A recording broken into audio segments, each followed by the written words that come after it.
kelima. Dan untuk anak kelas 12 nih, kita sebelumnya tuh kita udah bahas tentang sifat koligatif ya. Mulai dari zat non elektrolit sampai elektrolit. Dan sekarang kita akan mulai materi baru, yaitu tentang reaksi redoks dan elektrokimia. Nah, untuk pertemuan yang pertama ini kita akan bahas awal dulu tentang reaksi redoks itu, apa redoks itu, dan juga kita akan menyetarakan reaksi redoks. Nah, sama sebenarnya cara menyetarakannya terhadap reaksi yang lainnya, cuman memang tahapannya berbeda karena ya konteksnya adalah redoks ya. Nah, so we start this lesson and check it out. Untuk yang pertama, kita akan bahas tentang reaksi redoksnya dulu. Kayaknya udah dipelajari ya sebelumnya, bahwa reaksi redoks itu singkatan dari reaksi reduksi dan oksidasi. Nah, sekarang pengertian dari reduksi dan oksidasi itu apa, Miss? Oke. Untuk reduksi itu biasanya ditandai dengan penurunan biloks. Penurunan biloks atau bilangan oksidasi. Bilangan oksidasi. Kalau oksidasi itu penaikan biloks atau bilangan oksidasi. Oke, nah ngomong-ngomong soal bilangan oksidasi, sepertinya udah dipelajari sebelum ya, pas kelas 1 kayaknya udah. Sebelumnya udah sepertinya. Nah, misalkan review lagi ya. Nah, jadi setiap unsur-unsur dalam suatu senyawa itu memiliki biloksnya masing-masing. Itu Miss sudah tuliskan di PowerPoint-nya. Itu ada 5 poin ya, yang membahas tentang ada biloks unsur bebas itu jumlahnya 0. Kalau biloks H itu berapa, oksigen itu berapa, dan atom-atom logam lainnya berapa, itu sudah dicantumkan di PowerPoint-nya. Silahkan dilihat lagi, karena itu akan menjadi panduan dasar kita untuk mengerjakan reaksi redoks ini nantinya. Oke, Miss ambil kasih contoh sederhana untuk reaksi reduksi ya. Katanya reaksi reduksi itu adalah penurunan biloks. Jadi kalau Miss kasih contoh, reaksi reduksi itu seperti ini. Reduksi itu Miss ambil contoh, misalnya ada kalsium 2 positif itu menjadi Ca, dimana kalau dia punya muatan di atas maka biloksnya adalah muatannya itu sendiri, maka ini positif 2. Kemudian dia bergeser menjadi Ca, ini adalah unsur bebas, maka biloksnya adalah 0. Oke, terjadi penurunan kan, dari plus 2 menjadi 0. Ini ada penurunan biloks. Maka dia disebut reduksi, Nah, tapi apakah dia seperti ini aja? Enggak ya. Kita harus memperhatikan muatannya juga. Nah, kalau di sini kita lihat muatannya itu 2 positif. Di sini muatannya 0, mana nggak ada ya. Nah, maka untuk menyamakannya di sini harus ditambahkan 2 elektron. 2 elektron berarti bernilai 2 minus ya, atau negatif 2. Nah, negatif 2 ditambahkan dengan plus 2 hasilnya 0. Maka ruas kiri dan ruas kanan memiliki jumlah muatan yang sama. Sehingga reaksi reduksi juga bisa dibilang bahwa ini adalah reaksi penangkapan elektron, atau dia menangkap elektron. Penangkapan elektron. Nah, lantas kalau reaksi oksidasi bagaimana, Miss? Kebalikan dari reaksi reduksi ini. Oksidasi, misalnya dari Ca, kemudian dia berubah menjadi Ca2 positif. Dia Ca tadi punya biloks 0, dan Ca2 positif punya bilox plus 2, sehingga ini terjadi penaikan bilox sehingga disebut sebagai oksidasi. Penaikan dan disebut sebagai oksidasi. Nah, maka apakah di sini sudah selesai? Tidak juga ya. Di sini muatannya 0, di sini muatannya plus 2. Sehingga untuk menyamakan muatannya, di sini harus ditambahkan 2 elektron untuk menyamakan dia sebagai 0. Nah, sehingga bisa ditulis juga bahwa oksidasi ini adalah proses pelepasan elektron.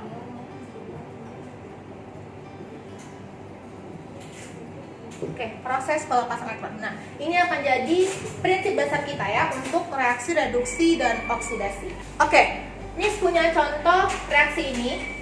Ini ada 2Al tambah 2NaOH tambah 2H2O menjadi 2NaAlO2 ditambah 3H2, sorry. Tentukanlah yang mana reaksi reduksi, yang mana reaksi oksidasi. Berarti hal pertama yang harus kita lakukan adalah kita harus mencari bilangan oksidasinya dari masing-masing unsur. Kita mulai yang pertama. Al, seperti yang dijelaskan di PPT, di PowerPoint, bahwa ini adalah salah satu unsur bebas. Makanya punya bilox sama dengan 0. Kemudian untuk NaOH, Na itu golongan 1, maka dia punya bilox plus 1. Kemudian H, dia golongan 1, maka dia punya plus 1. Sehingga untuk dalam suatu senyawa, total biloxnya harus sama dengan 0. Ini udah plus 1 sama dengan plus 2. Maka untuk membuatnya 0 harus dikurangi 2 ya. Berarti nilai O sama dengan minus 2. Karena memang secara umum oksigen memiliki bilox sama dengan minus 2. Oke, ini tadi kita minus 2 ya, oksigen selalu minus 2. Dan H tadi plus 1, karena dia punya 2 maka dia jadi plus 2. Totalnya sama dengan 0. Oke, lanjut ke si sebelah lainnya. O, oksigen selalu punya minus 2. Di sini dia punya 2 atom. Maka 2 dikali minus 2 sama dengan minus 4. Na, karena dari golongan 1, memiliki bilox sama dengan positif 1. Karena Na-nya cuma 1 ya. Kalau O tadi ada 2, makanya minus 4. Nah, persyaratannya tadi bahwa seluruh senyawa harus bernilai 0. Di sini kita dapati ada minus 4, ada plus 1. Maka cara untuk membuatnya 0 harus ditambahkan 3. Karena 1 tambah 3 sama dengan 4. 4 dikurang 4 sama dengan 0. Kemudian H2 merupakan unsur bebas, ini adalah 0. Dari sini kita bisa tentukan mana reaksi reduksi dan mana reaksi oksidasinya. Ingat, yang pertama, reaksi reduksi adalah reaksi penurunan bilox. Mana kira-kira yang biloxnya turun? Oke, yang biloxnya turun adalah yang H2 ya. Sini H-nya biloxnya 2, kemudian di sebelah kanannya biloxnya 0. Terjadi penurunan, maka ini reaksi oksidasi. Selanjutnya yang biloxnya naik. Ini reaksi reduksi, penurunan.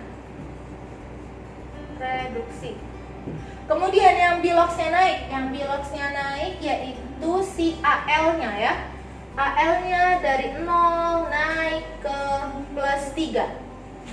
Maka ini reaksi oksidasi dan ini reaksi reduksi. Oke. Jadi begitu ya cara untuk menentukan reaksi reduksi dan oksidasi dari suatu reaksi kimia. Nah, selanjutnya sebenarnya reaksi reduksi itu bisa disetarakan, tapi penyetaraannya beda menggunakan secara redoks juga ya, secara reduksi dan oksidasi. Di sini ada 2 jenis cara untuk menyetarakan reaksi redoks. Yang pertama yaitu dengan metode bilangan oksidasi, dan yang kedua yaitu dengan metode setengah reaksi. Nah, setengah reaksi itu juga nanti ada dibedakan dengan suasana asam dan suasana basanya. Oke, kita lihat. Nah, oke. Miss punya reaksi redox di sini, tapi belum setara.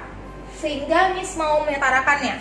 Tapi di sini Miss mau menyetarakannya dengan menggunakan metode Belox. Oke, dengan metode Belox. Di sini langkah pertama adalah kita harus cari tahu dulu bilangan oksidasi dari masing-masing unsur. Itu adalah tahap pertamanya ya. Oke, kita lihat di sini. Kalau dalam senyawa jumlah Beloxnya adalah 0, sedangkan kalau dalam suatu senyawa ion kita punya muatan -1 ya. Maka total Belox dari senyawa ini adalah -1. Misalnya gini, Miss buat di sini sama dengan -1-nya ya. Ini hasilnya -1. Maka kalau oksigen tadi dia punya -2 ya Beloxnya. Karena dia ada 3, maka di sini ada -6. Oke, ya, ada -6 di sini. Berapakah harus dijumlahkan untuk menghasilkan -1? Maka di sini harus ditambahkan 5 ya. 5. Sehingga 5 dikurang 6 nantinya akan menghasilkan -1. Maka si 5 atau positif 5 ini adalah Belox milik I. Yang ini Belox milik oksigen. Begitu. Nah, yang ini Beloxnya adalah muatannya, yaitu ini plus 1. Oke, yang I berarti dia -1 karena muatannya -1. Lanjut ke sisi sebelah kanan. I2 atau dia unsur bebas, dia memiliki Belox 0. Kalau H2O ini Beloxnya -2, ini +2. Oke, sehingga kita bisa lihat nanti ya, yang mana yang reaksi reduksi, mana yang reaksi oksidasinya. Oke, nah, maka kita tentukan ya bahwa yang menjadi reduksi atau yang mengalami penurunan Belox adalah si I yang pertama ke I yang kedua. Oke, dia ini turun sehingga dia reaksi reduksi. Dia turun berapa elektron? Dari 5 ke 0. Dia turun 5 elektron. Selanjutnya yaitu ada I juga ke I yang ini ya. Dari -1 ke 0, maka dia akan naik. Maka dia reaksi oksidasi. Berapa dari -1 ke 0? Kalau Miss buat garis bilangan itu seperti ini ya. Ini kan ada 0. Ini -1. Maka dia akan bergeser 1 titik ya. Maka di sini dia akan turun, dia akan naik 1 elektron. Naik 1 elektron. Nah, oke. Miss, di sini yang H ini +1, yang ini +2. Kenapa nggak dikatakan sebagai karena dia naik? Kenapa nggak dikatakan sebagai oksidasi? Oke, ini enggak ya, karena ini kan dia +2 untuk 2 hidrogen. Kalau untuk 1 hidrogen, maka dia akan dibagi dengan 2, sehingga hasilnya +1. Sehingga H yang di sisi sebelah sini dan H yang di sisi sebelah kanannya nilainya sama, sehingga yang mengalami reaksi reduksi dan oksidasi adalah si I-nya. Oke, dapat ya. Kemudian untuk metode Belox, maka ada pengali silang namanya, dikalikan silang. Ini tadi dari 5 ke 0 dia turun 5 elektron, ini reaksi reduksi. Ini dia naik 1 elektron. Naik 1 elektron. Ini reaksi oksidasi. Oke. Lihat, ini ada 5 dan ini ada 1. Kalau dalam metode Belox kita mengkali silangnya, sehingga yang direduksi akan dikalikan dengan 1 dari yang oksidasinya ya. Maka maka ini dikalikan 1. Yang 1 akan dikalikan 5. Jadi dia dikali silang gitu. Itu untuk metode Bilox. Sehingga nanti hasilnya jika ini dikalikan 1, maka yang dikalikan 1 yang mana? Yang ini dan yang ini. Kemudian yang dikalikan 5 yang yang sebelah sini ke yang sebelah sini nantinya. Jadi hasilnya nanti jadi ini ada IO 3- ya, ditambah dengan H positif. Kita dikalikan 5 ya. Ini tambah 5I2. Oke, ini menjadi dia ada 5I2. Oke, ditambah ini 5 ini ditambah dengan H2O. Jadi perhatikan, ini sudah berubah ya tandanya. Ini 5 dan ini ada 5 karena dikalikan 5. Kemudian setelah itu kita kita setarakan lagi yang mana yang belum setara di sini. Oke, sehingga nanti di sebelah sini